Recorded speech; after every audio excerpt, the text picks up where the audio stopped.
Tito Rutaremara yerekanye ko gutandukana k'u Rwanda n'Ububiligi byari byaratinze. Ubaka kanya twinjiye mu nyandiko kinyamakuru Imvaho Nshya yo ku 20 Werurwe 2025 irasobanura neza ibijyanye n'uyu mutwe maze kuvuga.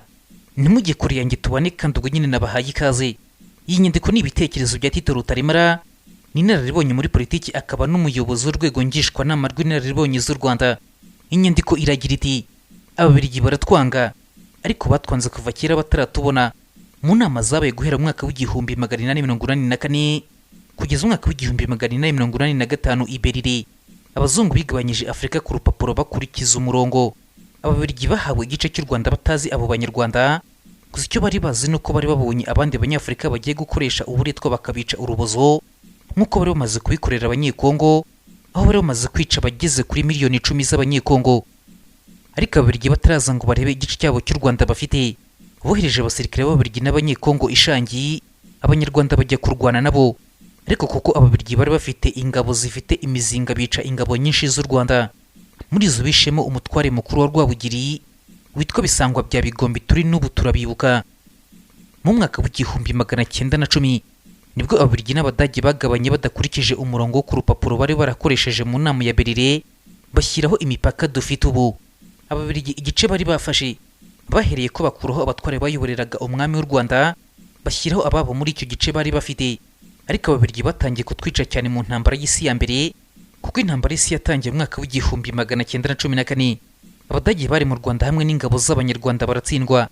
Ababiligi bafata u Rwanda kuva mu mwaka w'igihumbi 1916 kugeza mu mwaka w'igihumbi 1921. Hategekaga abasirikare b'Ababiligi n'abanyekongo. U Rwanda bararujagajaga, bica abantu, babambura ibintu, bafata abagore ku ngufu.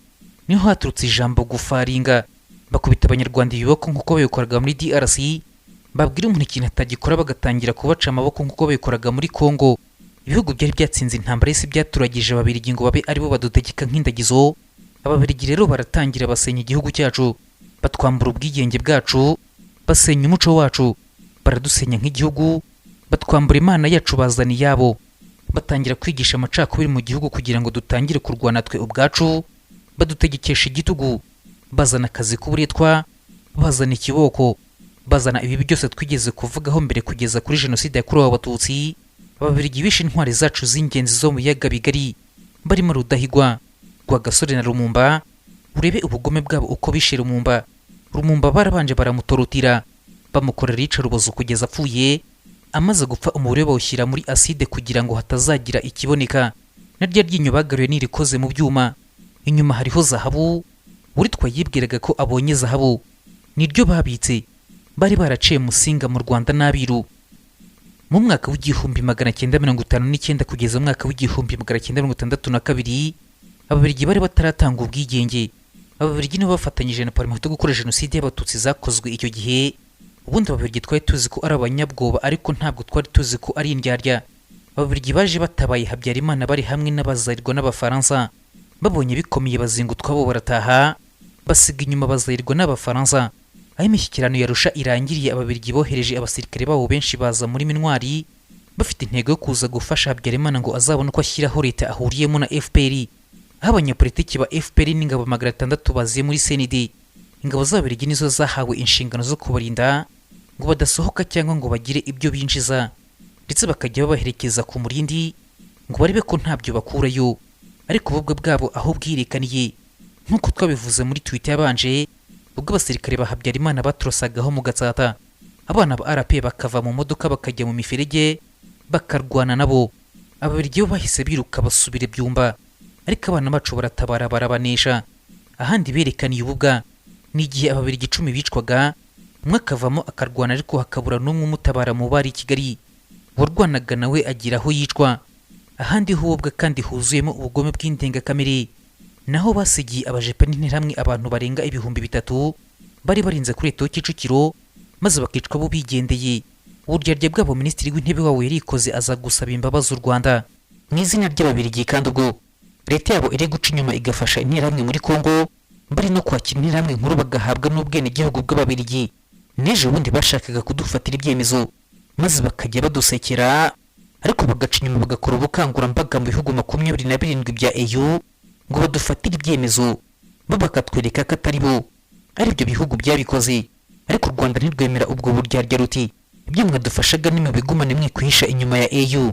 U Rwanda ruti reka tubakura mu kimwaro uwo mubano namwe turawuhagaritse, noneho Ububiligi bubikora bweruye. Twari tuzi ko Ababiligi bahatse Kongo, ariko igisekeje kandi gitangaje ubu Ababiligi bahatswe na Tshisekedi. Kuva kuri Leopold wa kabiri kugeza kuri Tshisekedi, Ababiligi nibo babwiraga abanyekongo icyo bagomba gukora kandi bakagikora, bakitoranyiriza ibirombe bagahitamo ibyo bashatse, ibindi bigasaranganywa ibindi bihugu byose bisigaye. Ababiligi nibo bahitagamo icyo umunyekongo agomba gukora kandi akagikora. Ugitangaje kandi gisekeje, Tshisekedi ni usigaye ubwira Ababiligi icyo bagomba gukora kandi bakagikora. Reka duhere kuri ambasaderi w'u Rwanda wari woherejwe mu Bubiligi. Tshisekedi yabwiye Ababiligi ati mumwange. Ababiligi baramwanga, yewe ntibanabihisha. Aho M23 itangiye kujya itsinda abanyekongo, Tshisekedi abwira Ababiligi ati mugende muvuga ko ari u Rwanda rurwana. Ababiligi barabyemera, habe n'ikimenyetso gifatika bari bafite. Tshisekedi abwira Ababiligi ko M23 atari abanyekongo ari abanyarwanda kandi bateye bava i Rwanda, kandi Ababiligi bazi neza ko muri Kongo hari abanyarwanda kuko icyo kibazo nibo bagitangije. M23 ateye iturutse muri Uganda, isi yose irabizi n'Ababiligi barabizi, ariko Tshisekedi abwira Ababiligi ko M23 yateye iturutse mu Rwanda. Ababiligi barabivuga kandi bazi ko babeshya. Tshisekedi asaba Ababiligi ati mufatire u Rwanda ibihano. Ububiligi burabyemera bujya no kubwira ibindi bihugu bya EU kurufatira ibihano, ariko ibihugu bimwe byo muri EU birababwira biti hari ibikorwa bigamije gushaka igisubizo birimo bikorwa n'Abanyafurika, mwaba muretse tukareba icyo bizatanga. Tshisekedi ati oya, ati ibyo bikorwa bishobora kuzana imyanzuro ntifuza. Ababiligi barahaguruka bajya kwinginga isi yose gufatira ibihano u Rwanda mbere yuko Abanyafurika bashobora gufata imyanzuro ishobora kudashimisha Tshisekedi.